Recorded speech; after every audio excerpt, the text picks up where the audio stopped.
Jadi mengenai apa permintaan maaf Hercules kepada Bapak Sutioso ya.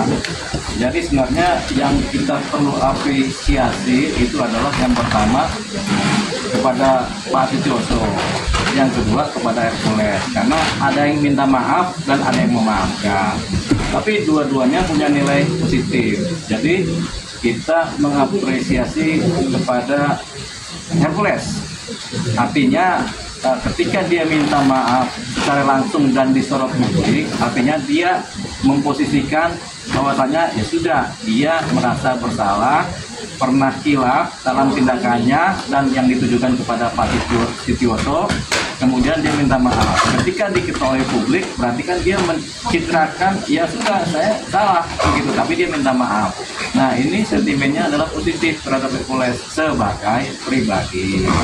Jadi kita mengapresiasi kepada Bang Hercules, beliau cukup gentle ya, gitu. Dari posisi-posisi beliau yang sebelumnya berseteru, kemudian minta maaf dan minta berdamai. Itu yang pertama kepada Hercules.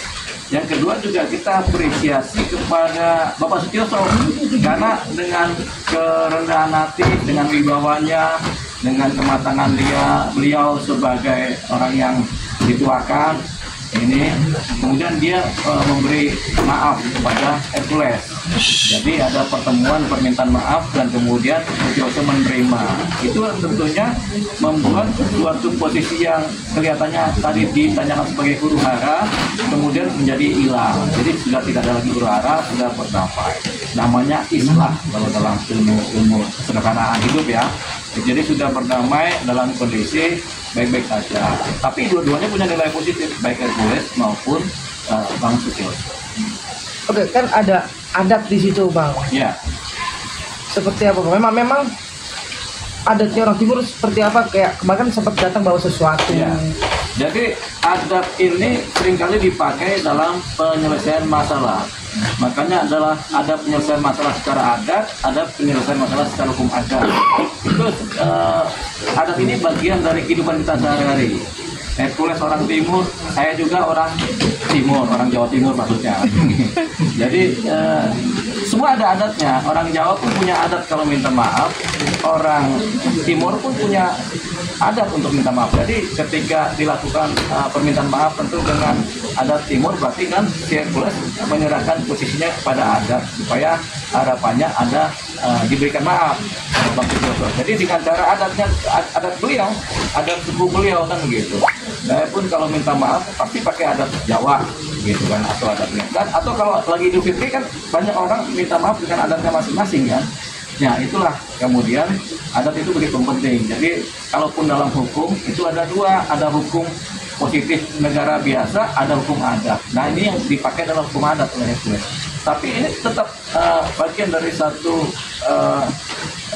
porsi dari kompleksitas yang tadi disebut huru hara dan berdamai tadi. Jadi ini dianggap sebagai suatu titik penyelesaian sengketa atau penyelesaian masalah. Jadi sudah bagus buat Bang Hercules secara pribadi ya.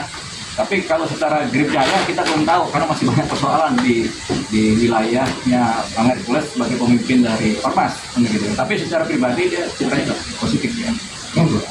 Bang, menggugurkan hukum-hukum yang menggugurkan laporan-laporan nggak sih Bang dengan perdamaian ini Bang? Karena kan ada yang melaporkan Bang.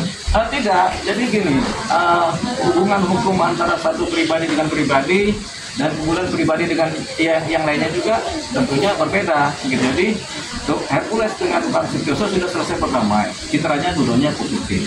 Tapi Hercules mungkin dengan Grip Jaya dengan pihak lain itu belum tentu selesai. Tapi harapannya begini, ketika kita lihat indikator bahwasanya Hercules berdamai atau menyatakan permintaan maaf, berarti dia sudah naik levelnya dari level yang mungkin berada di atas kemudian ke wilayah kebijaksanaan.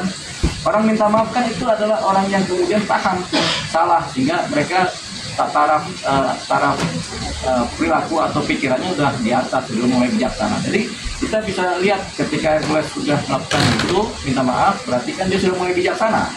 Ketika dia sudah mulai bijaksana, dia juga akan bijaksana dalam menyikapi setiap persoalan-persoalan, baik persoalan pribadi Hercules sendiri maupun persoalan ormasnya.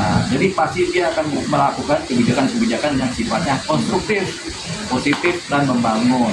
Nah, jadi kita akan melihat perubahan pola dari Hercules yang tadinya seorang yang diidentikan sebagai preman, dia berubah menjadi tokoh masyarakat. Mudah-mudahan Hercules menjadi tokoh masyarakat yang bijaksana sehingga makin disegani. Begitu kan?